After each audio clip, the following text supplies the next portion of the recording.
que vai ser quando a gente estiver nas comunidades, né? Vai ter 4 atendimentos com entrevistadores e esses notebooks vai favorecer muito, né, a entrada do sistema.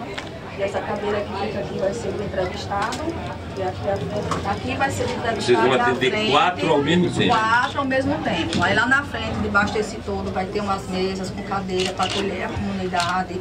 Vai ter alguém sempre ali na frente para recepcionar esse pessoal. A gente vai tentar trazer água, essas coisas para dar um apoio, um suporte bem bacana para aquele pessoal que bem a comunidade. É o Bolsa Família Móvel.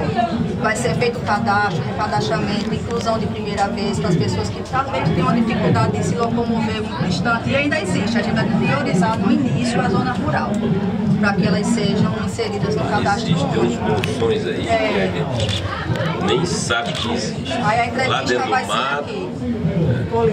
Ficou bacana. Isso, a nossa antena de rádio ele tem um alcance de 150 km.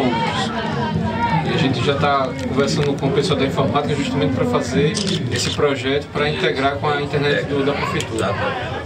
Pode conversar com o Eduardo, ele estava aí, né? Isso. A gente já Fazer fala. tudo. É o primeiro Dos 167 municípios, e ele é o primeiro adaptado do Brasil.